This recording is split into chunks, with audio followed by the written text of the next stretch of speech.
We're going to meet a mayor who gave birth a couple of days ago. Conservative used to be a dirty word in Scotland. Oh, look. That is the sweetest thing I think I've ever seen. The party was branded one of horse-riding, game-shooting toffs with vast estates.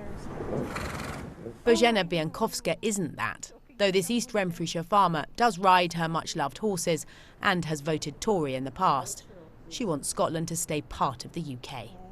Does this issue divide people, divide families? Very much so. Very much so. Within the family, we're deeply divided. During the last referendum, I knew people that sold their houses and moved back to England because of the hostility. We all have different opinions, but my brother Kris seems to be the most passionate about it. So if you'd like to speak to him, we can call each other idiots.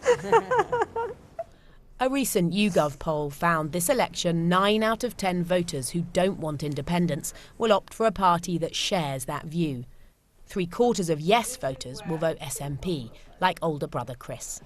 Once Scotland is independent, it has its own future in its hands. No, when it is, it's a matter of time. No, absolutely, if. I've no interest in independence, and I'm really glad they voted against it. But it was a silent majority. Most of us didn't want to speak up in case because you just get a tirade of abuse.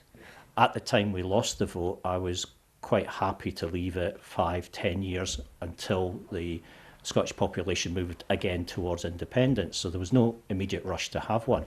But the thing of being taken out of the EU against the wishes of the Scottish people, who voted 62% for staying in the EU, meant that the independence vote should happen again. Do you want a second referendum? I didn't want Brexit, and I certainly don't want a second referendum. We've already voted. We voted to stay. That's it. And because the politicians are very loud and it's the ticket that they've been running with, they can't exactly put it down, because what's the point of the SNP if they don't have independence? Who do you believe, which political party do you believe will safeguard the union? Tory, definitely. I love being part of the UK. I would hate to separate from the UK. I'm quite happy to be part of the British Isles, just not the UK. Well, you hadn't really got the choice unless you got a really big hammer drill. East Renfrewshire is a Tory and Labour target seat.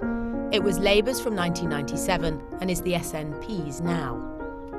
It's only 3 years since the independence referendum, with another one mooted and creating tensions. On the nationalist side, the no vote brought about the overwhelming SNP triumph at the last general election.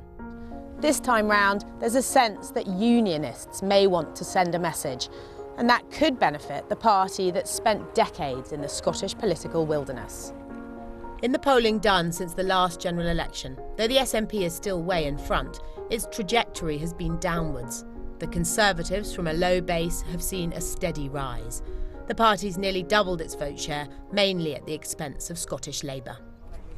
The problem is, for me and for a lot of people like me, if you're not going to vote for SNP, I'm not terribly sure who you are going to vote for. Gordon Canning's a member of East Renfrewshire's Mearns Golf Academy. He used to vote Labour.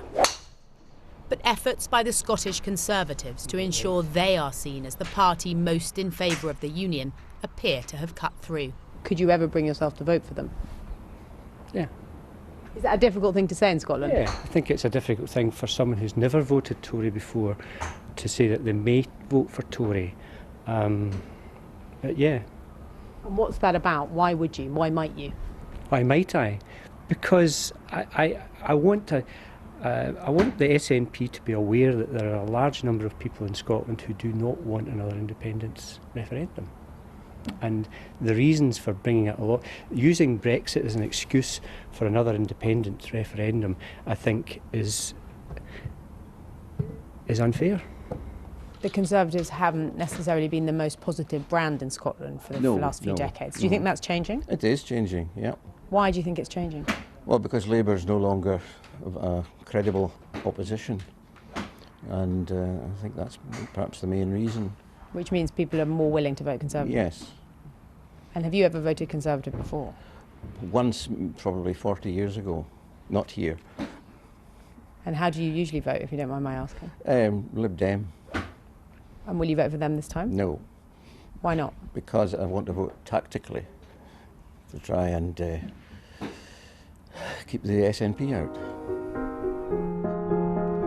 12 miles away, Glasgow is nationalist heartland. The city voted yes in 2014, and all its seats went SNP at the last general election. But at this month's local elections, even here, the Conservatives won some council seats. Well, I found it strange because I don't know if you noticed in the news last week, but in the East End of Glasgow we elected Tory councillors. Can you believe that? Conservative councillors get in. And I have to be honest with you, it's quite impressive that the place that has the lowest life expectancy in Western Europe decided we needed to punish ourselves more. Chrissy Ross compares comedy night at the Yes Bar, renamed in the run-up to the independence vote. Although we have a very inclusive culture in Scotland, we have a very divided one at times as well. Especially, I wouldn't say it's along sectarian lines, it's definitely not. It is very much pro or anti-union lines that it's drawn across. Do you feel that flag-waving nationalism on both sides is sort of infusing the debate more and more here? Well, it's definitely made it become more entrenched. People are now taking a position where they feel they can't come back from, which I don't think is healthy for debate. There also seems to be a problem where people see themselves as one or the other. There's no shades of grey. Yeah, I'll probably be voting SNP, and it's mainly because I view myself as European and I'm a little bit dismayed at the fact we're leaving the EU. 1, 2. Repeat the spin twice. At Glasgow's Grand Old Opry, plenty are in step with the SNP's vision. But from those who dance to the Union tune, a sense perhaps of why, even in the city Labour dominated for so long, the party has lost its way. I'm from an area of Glasgow where Shettleston, which voted for a Conservative councillor, it's never been Conservative in my lifetime as far as I know. It's always been Labour, then it went SNP. So things have changed just locally recently. You've voted Labour and Lib Dem in the past. Could you ever vote Conservative, do you think? Possibly. As I said earlier, I haven't made up my mind how I'm going to vote. But it is the union that you'll be thinking about. That's a big piece. I would like to vote Labour because I predominantly have. I've got a nagging doubt about Jeremy Corbyn and some of his allies in the back of my mind.